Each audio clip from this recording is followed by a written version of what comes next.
Welcome to the Alley Report, part of the Service Department. Today we're talking with S.H. Cooper, author of Inheriting Our Ghost, The Ungodly Duology, and Threads of Ash, The South.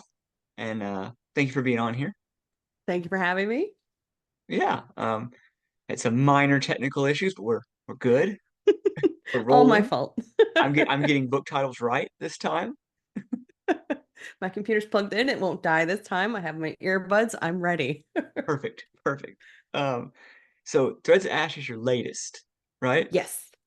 Yes, it just came out in May, and it's a dark fantasy horror about a young woman who is rescued from the twisted remains of her village by an enigmatic warrior, and they're a very unlikely, reluctant pair of allies, and they have to traverse this changing world, a dying world that's been infected by this blight, and they're trying to figure out what caused it. That sounds fantastic. Also, just in general, like when you look at your um all the books you've written, is there such a variety? Like even if they're horror, it's going to be different subgenres of horror. I like that. Thank you. Yeah, that's just me being interested in everything and not Yeah. being able to really narrow my focus down, which is probably a detriment as a writer because people want you to be consistent. And I'm just over here like, this week I'm interested in cosmic horror. This week I'm interested in fantasy horror and just going wherever my interests take me. I don't know. I think it's a strength because I read authors where I read a book and I was like, that's amazing. I want to read something else they wrote, and then it's like, oh well, they just wrote that book a few times, minor changes. So I Hmm. think it's awesome. Thank you. Yeah, it's something I think I struggle with a little bit as an author because, like I said, when you're trying, if you want to get into traditional publishing with an agent and try to become more established, it is a little bit of something that makes them side eye you. Like, why aren't you sticking to, something that we can market? Because it's kind of hard to pin me down as like, okay, she's just gonna do cosmic horror or she's just gonna do supernatural horror. Because this week I'm interested in actually fantasy romance, so that's what I'm playing around in this week. Yeah, and I mean, yeah, and romance it sells. Like, Well, yeah. I mean, like But all my horror writer friends, it's like they're like, "Hey, I had a really good month. I might go to Chili's." And then like my romance author friends are like, "Well, I don't need my day job anymore." It's like, "Oh, there's a gulf there." yeah, there's a little bit of a difference between the horror sphere and the romance sphere. Um, and I actually blame Baldur's Gate and Dragon Age because I've been playing those a lot lately, way too much. I apologize if you hear my cat. He is a spoiled child and he is outside the door screaming because Oh, I have the audacity to have him closed out. well, no worries. Um, I just realized that Margot, our elderly Jack Russell Terrier, is sleeping right there, and anything will set her off. So at some point, she may just frantic yeah, I barking. have I have two dogs out there as well. They're usually pretty good. They'll probably sleep through this, but he is angry because I'm in here and my husband is down the hall. If you hear squeaking, he's on his drifting simulator. So his Oh setup well. squeaks a bit. So you're gonna hear squeaking, you're gonna hear meowing. I apologize. Well, you may also hear the loud beeps of a scissor lift because my wife is changing the ceiling tiles right now in the other part of the house. So a number of things could happen. Yeah, hopefully nothing bad. Oh yeah, no, she's amazing at all that stuff. Like Well, she that's was good. like, oh, we don't need to hire, we can do it ourselves. And it's like, oh, okay. Like, That's my husband. Me, I'm like, I'm useless. I'm the one who stands next to him and he's like, hand me the tool. And I'm like, here you go. No argument. You do with this however you want to do it, whatever you want to do. I'm good. I'm just gonna stand here and hand you whatever you need. I'm not gonna have any input. I'm useless. um, oh, for Cemetery Gates, you have the Ungodly Duology. Yes. Yes. And That came out in August or September. September, I think. okay, I thought it was pretty recent, but time means nothing to me anymore. I feel like the pandemic screwed up my concept of what has Oh, happened. Like, I've not known what day it is since I think 2019. I just exist. I have days I know I need to be out of the house and days that I can stay in my house, and that's pretty much the divide. well, I just thought it was awesome that like you did a duology and you didn't go trilogy. I feel like there's always the urge to make the full trilogy.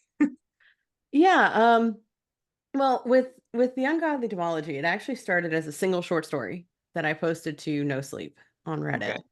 and I never planned to do anything more with it. It was just a story about a little girl who went to a mountain and her dad got dragged into the earth by a creepy lady with spiderly arms. Um, and then I just started thinking about it more, and more of it started to come, and that turned into the Festering Ones. And I was like, well, I can't just end it there. There's more to this story. So then I wrote the Forgotten Ones. And for now, that seems to be a pretty good place. I'm pretty content with, there's I left it open-ended enough that if I want to return to it, I can. Um, but right now at this moment, I'm happy with where Faith and Sasha ended their Yeah. journey. And I love like the time gap between the two novellas. Like I always love anytime you put your protagonist through a harrowing thing and then you get to check in with them years later. It's my favorite thing in slasher Hmm. movies and stuff like that. I want to see how they've grown, deteriorated, like what's happened to them. Yeah, how they're coping after such, especially in horror, traumatic events. And No Sleep is such a I've done a few things on No Sleep like years ago, but I love the idea like we're all gonna agree that this is real, and we're all gonna play along in the comments, and you got to comment, in the voice of your story and your character, and I love that so much. Hmm. It's very unique, I think, in a storytelling forum. And I know a lot of people will come to it and be very concerned. I've had people message me after some stories like, "Are you okay? Like, is this real? How did you get away from this? How are you doing now?" And it's like, it's not real, sweetie. It's okay. It's a horror I mean, do you tell them that story. or do you stay in character? If they message me privately and they're genuinely concerned, I'll be like, I'm a writer. It's a story. I'm fine. I wasn't haunted by whatever was in that story. Um, but if it's, and I don't typically respond to public comments, because my opinion is once the story is out there, my contribution to it is done. I've written the story. However people want to interpret it, however people want to discuss it, that's entirely up to them as the author. It's out of my hands. And I'm happy to let people uh, continue with their theories and with their comments and get as into it or as not into it as they want. I'd want to stay in character. I'd even be like, yeah, like I'm doing terribly. It's been horrible. Like the spider lady's gonna come for me. Like, I think there was my very first story was the only one that I ever responded to comments in character. And it was about a woman who was saved from a very bad situation by the ghost of her dog. oh, So a lot of the comments were um, me just talking about my dog, the ghost dog that was still with me after she rescued me. So that was fun. But after that one, I don't know why I never really uh, felt compelled to continue to be in character. I just like, all right, I'm the author, I've written it, and now I'm going to let the readers have their fun with it. yeah. Well, it's probably easier to maintain the illusion too. Like the more like you're chatting back and forth, the more like, you know, Yeah, that's such a stop weird poking balance holes. thing. Yeah, that's such a weird balance. Like, Yeah, and for a long time, I was writing a lot of no sleep stories. Like my account probably has safely over 100, maybe oh 200, 300 dang, stories. A lot. There was a period of time where I was writing a story a day. oh Um, man, I probably read so them because for a while I was like obsessively reading everything in No Sleep. yeah, this was back when I first started um, writing publicly. That's where I got my start writing publicly was on NoSleep. So when I started, it was just like all these ideas kept coming. And I was like, oh my God, I've got to write all of them. And I did for a long time. This was before I was writing books or anything. It was just all short stories all the time. And so if I was uh, in character in the comments, um, I think it would have taken away a little bit from me being a different person in each story Oh yeah, yeah, because then I'm having to be like, yes, I am this person in this story and a different person in this story, but I'm also going to comment, between them as this other person. So I think to help maintain the illusion of me as author, as this just ambiguous being, who puts out these works, it's easier just to like be in this story, I'm this person for the entirety of the story, and then I cease to exist. And now I'm going to do the same thing with the next story. And a bunch of yours ended up on the podcast too, right? Yes, No Sleep podcast. I know over 50. I don't know the exact amount, but I know I have over 50 stories with the No Sleep podcast. I've been very, very lucky to work with them so many times. They're fantastic. Um, and everything they put out has been phenomenal. Yeah, And like it's always a anytime I joy. listen to it, I'm impressed. Yeah, the cast, the crew, David Cummings, who's the showrunner. It really is just an incredible team of people, and the passion and the amount of work they put in to put out the content they do every week is just insane. And like I said, I'm very grateful to have to continue to be part of it. I just had a story on it a few weeks ago. Um, so yeah, I feel very, very blessed to continue to be part of the No Sleep team in my little small way. And you also have your own like Calling Darkness, where like you have your Yes. story, where you have like your horror comedy, which is I was listening to a few episodes and it's great. It like pulls you right in. Yes, I there's two seasons of Calling Darkness. I co-wrote season one with Gemma Amore, who is another No Sleep podcast alum. That's actually how we got in touch through the No Sleep podcast. We were both writers for it. Um, and we also voice acted in it. And I wrote season two solo. We were lucky enough that Gemma came back as her character for season two to perform in it. But there was a 4 year gap between seasons one and two just because we put it out right before COVID, and then COVID hit, and lives just changed. So it was a lot more difficult to get people together Yeah. and on the same wavelength to be working on this when there's so much stress going on in the world.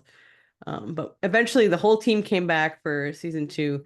I worked with a wonderful group of people. They're awesome. I was so lucky to have these folks come in and work, and a lot of them were from No Sleep Podcast. It really is a little family that kind of helps each other out. Yeah, and it really nailed the horror comedy, that balance of like it Thank can you. just be genuinely funny. You can have a character like open the door and let's get it on. Is there like background music and but then like it can veer into the creepy really well. hmm And that's what I love about horror as a genre is that you can play with it so much and you can mix it with pretty much any other genre. I don't think there's any genre out there that you cannot mix with horror and come up with something really effective for both genres. And horror and comedy just work so well Yeah. because fear and laughter, I think, are really closely linked because I know when I'm uncomfortable, I'll start laughing sometimes. And I think it's just there's that response where it's just, okay, I'm gonna laugh at this either because I'm uncomfortable or either just because it's funny or maybe a little bit of both. And I think when you mix horror and comedy, you can come up with some really, really fun stuff. Yeah, and there's so many comedy movies where it is a horror for the people that are in it. It's only a comedy for us. Like they're living a horror story. Like if you hmm change the background music, it would instantly be a horror story. Yeah, I think a perfect example of that is I'm gonna age myself here because I don't even know if this is in the zeitgeist anymore, but Twilight, which Yeah. was so popular for a long time, is like the romance for young women. But I'm like, if you just replace this background music when Edward is like coming up behind her or sneaking into her room at night, this is not romance. She is being stalked by an Yeah. undead man who is, centuries older than her. That's terrifying. But because we framed it through a 17-year-old girl's eyes who is goo goo gaga over the vampire, suddenly it's not scary anymore. Yeah, like I worked at Borders when the fourth book came out of that series and like Oh, I'm so sorry. oh it was a thing. But like my wife was reading it and she'd just be like come here, I'm gonna read this part out to you out loud. Like it was just so many things like this is terrifying, but not any of the reasons the author intended. Yeah.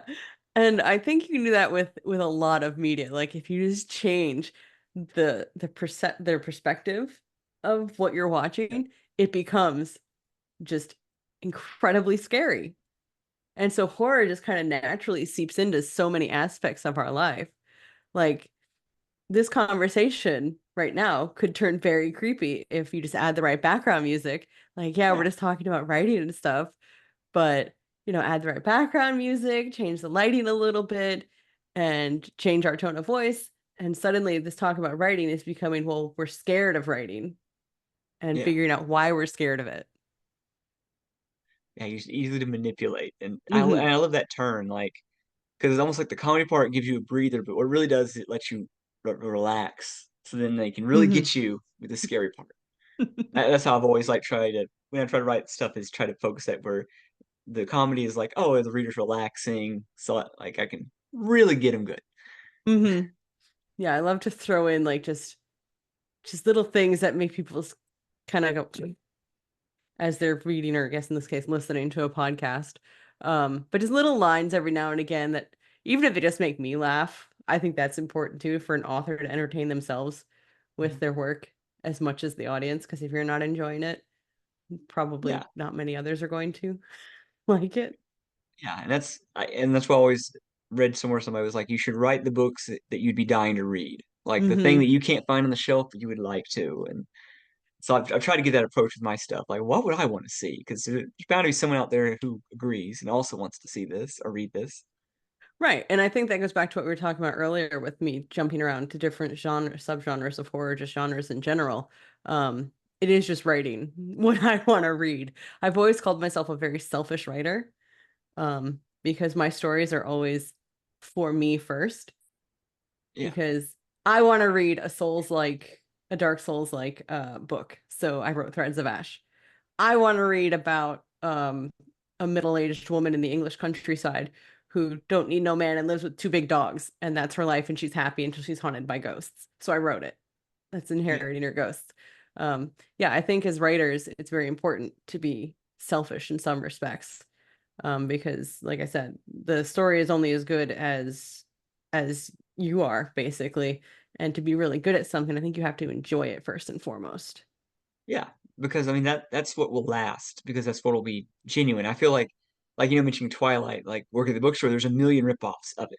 There's a million trying to cash in on that, and all those books are in the landfill. The authors are probably in the landfill. Like there was no wonder or Poor joy in the authors. creation of these things. This is work. I don't know. Like And I think that's a big problem with traditional publishing right now, because so much of it is trying to get the next big thing. So we saw that with Hunger Games, and you had all those spin-offs yes, of like the post-apocalyptic girl boss coming in to save the world. And how many of those do you remember now? yeah, they're all gone. Right. And I think that's why indie right now is having such a moment, because indie authors are really the ones saying, it's great that there are trends. I recognize that there are trends. I even like some of the trends. But that doesn't mean I'm going to cater to those trends. I may Yeah, incorporate tropes, I may lean into them, but I'm still going to do my own thing. I'm going to do what I want to do and find the readers who want to read what I want to do instead of trying to chase Hunger Games or Twilight or whatever the big thing at the moment is. yeah. I mean, I would say my reading has gone over to like majority indie at this point for that reason. Hmm. Like it's oh, I'm gonna get something new, something unique, something special. Even if it's like even if it's not even a great book, it was still an interesting read. Like it's Yeah. still, I didn't feel like it wasn't boring. It's like that thing of Hmm. like, a really good movie is great, a really bad movie is great, an okay movie's forgettable. Like, Right. Like I can sit there and I won't turn it off, but I'm not gonna yeah, necessarily remember it. Yeah, I feel that way about writing. I don't remember the last traditionally published book I read. yeah, I Um, same. I don't. Oh, I think Stephen King's newest story collection. I'm reading that, so that's probably like the hmm. first in a bit. I think actually T. Kingfisher's The Hollow Places. That's traditionally Okay, published. yeah, Yeah. But I'll make an exception for T. Kingfisher. She's fantastic. I love The as Hollow everybody Places. should. Yeah. Yes, definitely. I agree. But right now my bookshelf is I went to Ghoulish in San Antonio back in March, which is a book convention put on by um, oh God, I'm having a brain fart. I just want to say Ghoulish Publishing, but I don't think that's their proper name. Um, No, but yeah, it's called Max Ghoulish. Booth. Yeah, Max Booth, thank you. Um, so and part of the experience of being there is uh buying as many books as you possibly can. So my bookshelf right now is all indie titles that I bought at Ghoulish. I have forbidden myself from buying anything else until I get through the stack. I think I bought about a dozen books. Oh dang. I know. I told my husband before I left, I'm like, I will buy no more than like five. And I already knew I was going to pick up Laurel Hightower's Day of the Door. Yeah. Oh Um, yeah. because she, in addition to being a fantastic person, is a fantastic writer. So I buy everything that she puts out. So I Yeah. knew that was going to be one of them. Her Hmm? books creep me out. Like Oh, genuinely creep me out. Like, and I they're love that. so good. Oh, I read The Silent Key from her fairly recently, and I don't know if you've read that one yet. Haven't yet. No. Okay, then I won't spoil anything, but there are certain scenes where the main character is in um her uncle's house that she's come home to. Um and they're just the suspense, the tension is just chef's kiss. Laurel is a master in her craft. I want to be like Laurel when I grow up. Yeah. Her Mothman book was just like, and I mean, it was like it's just a very short, but still there were some ones Hmm. that like, oh, Below. yeah, below, yeah. Like there's parts where I was like, oh, I'm genuinely creeped out. I forgot I could feel this way. Like I thought I was immune to this now. Uh-huh. I don't want to say too much in case because I want everyone to be interested in this and go read it themselves. Same. But there was a part with the trucker. Yeah. Yeah. I think you know what part I'm referencing. Hmm. But Hmm. yeah, there was a part with a trucker and it was disgusting and it was creepy and it was just Hmm. so good. Yeah, like just yeah, Yeah. And that's what I love about indie because you just find so many weird little gems yeah, that probably would not find a place on a traditional publisher's desk. Like I just read Agony's Lodestone by Laura Keating, published by Tenebris. And that's a really it's they do weird horror. yeah. Um and this was weird horror. It's Awesome. trippy, it doesn't hold your hand. The ending is ambiguous and Laura like it just had some really and again just really good creepy dark moments um all wrapped up in this like family grief story.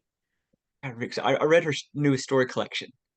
Oh, how Um, was it? I haven't read that. oh, so good. Like even the first story was just it was archaeologists going into like a cave system, and it was just it was I loved it. Like and like I don't know, kind of binged it. Usually with short story collections, I try to limit myself to a story to a night. I like to stretch them Hmm. out, and I think I finished that one in like 3 days. It's just like just couldn't stop reading it. Yeah, I think I read Agony's Lodestone. I half finished it on the plane back from from Ghoulish, and then I finished it like within the day or two after I got back. It was just so good. So I know if I get and that's one of the books that I have on my list to get after I finish the stack I already have. Oh yeah, it's a good one. Um, but yeah, so yeah, like indie horror. I think I've one challenge for writers has been like how to get with indie horror, how to get your books out there, like how to get them found and get them in readers' hands. Like, have If you? if you find the answer to that, you be sure to let me know. I was hoping you had it. No. No, especially with Threads of Ash. With the change of social media and algorithms and everything that's been going on since certain people have taken over certain platforms, Hmm. um it's become incredibly difficult for indie authors to get their books out there.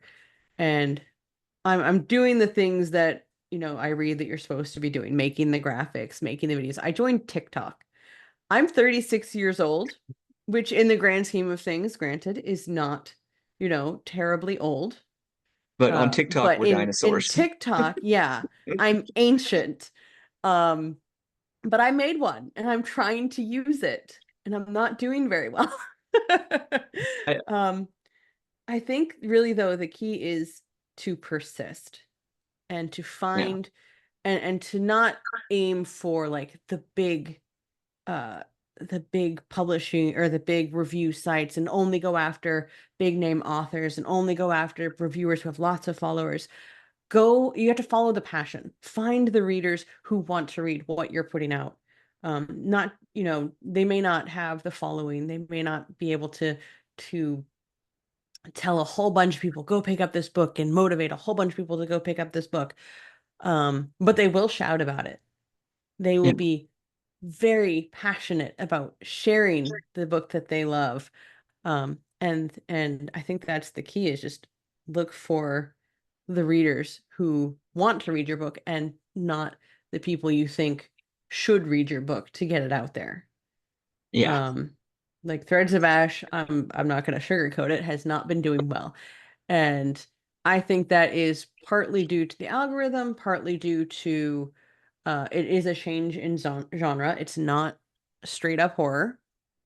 Um, it is dark fantasy horror. And so I know there's a lot of horror readers who shy away from that because they're like, oh, I'm not into, swords and sorcery, magic, not my thing, which is totally fair. That's fine. It was my choice to do a blend, which leans heavily into the fantasy because that's what I wanted to write. And I've been very lucky that the people who have read it have really enjoyed it.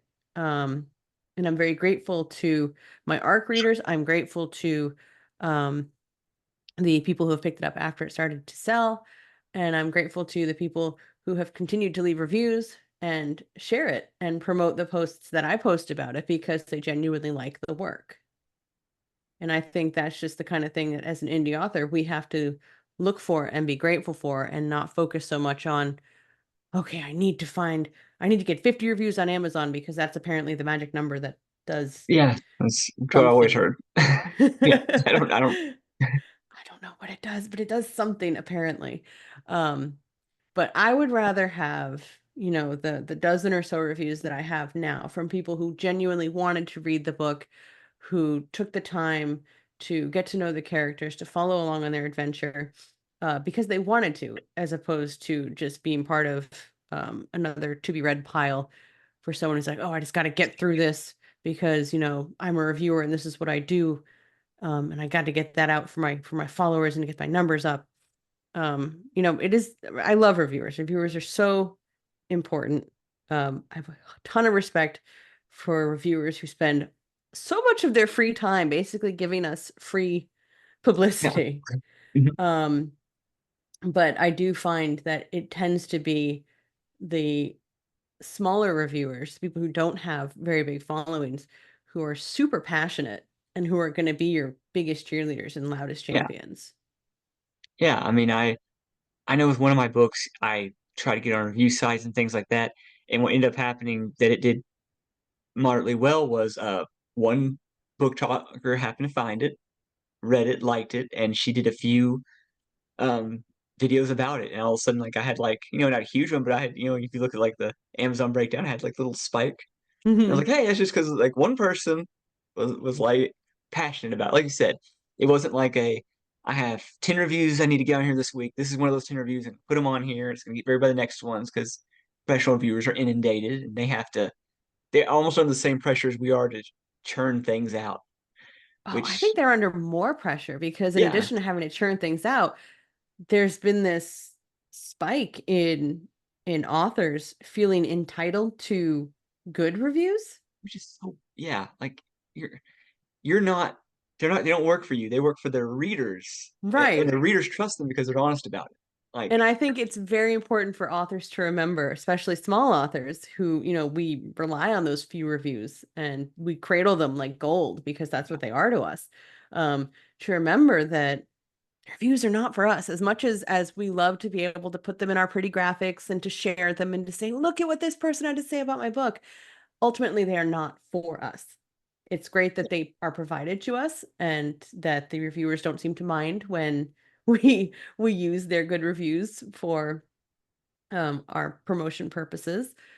Uh, but the amount of reviewers in the last few years, especially that I have seen stop reviewing because they've been attacked over 3-star reviews, which is what really just which is a positive review.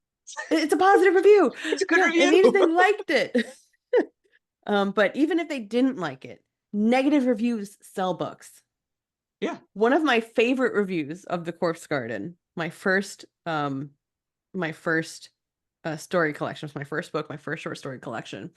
I don't remember anything about the review except the title, which I love. It was titled something like "This garden needs to be pruned," and it was not a positive review, which, none of my business. That's fine, but I just love that. I think about that sometimes, even now. That book came out in 2016. I still think about that title of that review. I couldn't tell you what the review itself said, but that title has stuck with me just because I love it so much. It's so well, I mean, funny. they could have just been like, "This book is shit," but I put some thought into it. Like, I'm pretty Right, sure. right. They're like, they came for this book with creativity, and it was Yeah, in a pun, and I loved it. The wordplay, just it got me.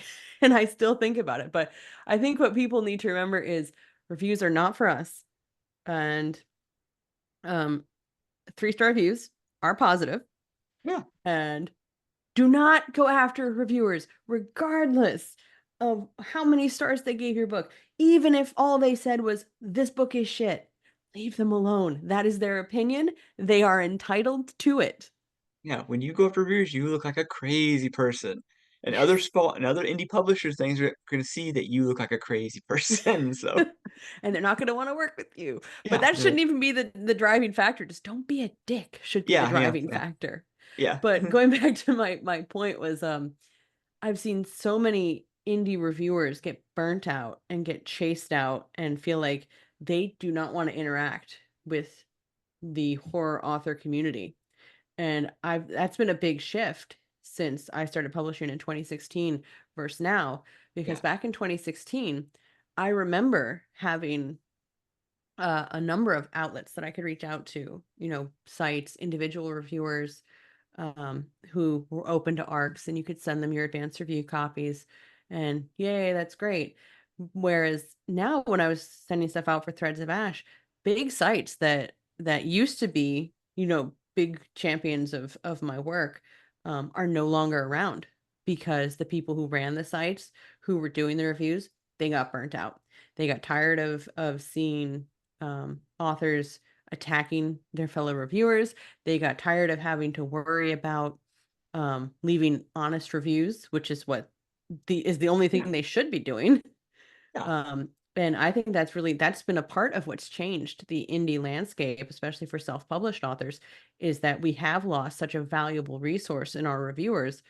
And honestly, it's our fault. It's the authors who um who thought it was okay to attack these reviewers, and it's other authors who didn't say anything about these reviewers being attacked. I think it's our responsibility as a community to protect the reviewers. And if we see someone behaving badly, we need to say that's not acceptable. That's not going to fly here. yeah. And I think we need to foster a more positive community within horror in general, because there's been a lot of Yeah, it seems like every week there's a, "Hey, did you know this person? Guess what they've yeah. been doing?" So, Yeah, it seems like every week there's something else that's coming out. And I know that people are starting to become more aware and trying to make it a safer place for everyone.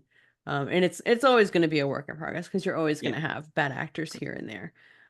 But ultimately, it is up to us to monitor our own community and make sure that as authors, we are not alienating or excluding anyone for giving, 3-star reviews, how even dare you. 1-star reviews. Seriously, you're gonna get like, look at your favorite book on Amazon. It has more one-star reviews than any reviews you've ever had. Like but that's just part of it. And I'm far more likely to trust a book that has a mix of negative and positive and middling reviews than I Yeah. am something that has like 100 5-star reviews. Yeah, because then it seems like suspect. Like And I even had books come out where like the first several reviews are all 5 star because basically, it went out to people I was close to.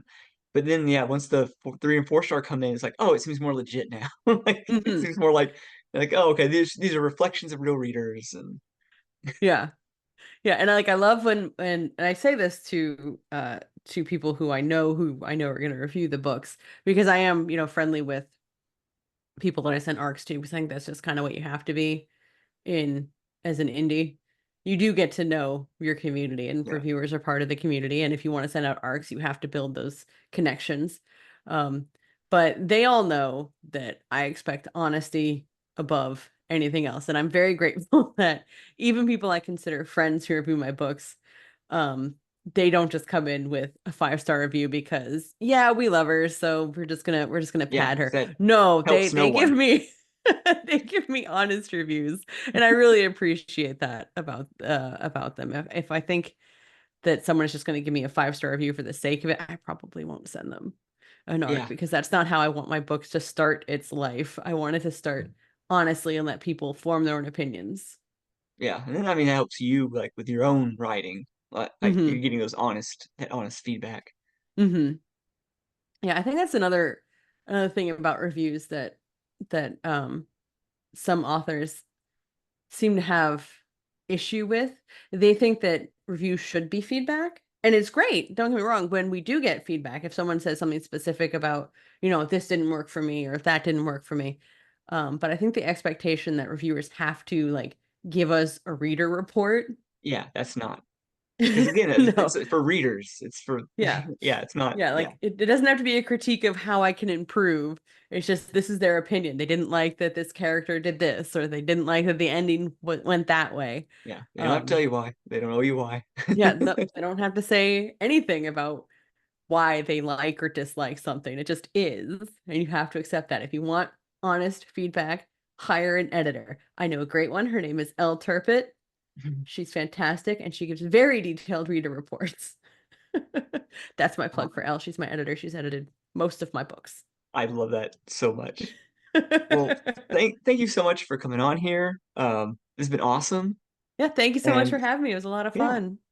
and people, you should pick up any of Cooper's books we talked about, Threads of Ash, Ungodly Duology. Just go buy some, buy all of them. You don't have to read them all at once. You can spread them out over the year. I mean, it might be fun if you do read them all at once. It would be Yeah, very just confusing. just binge it. Just binge for the next few years.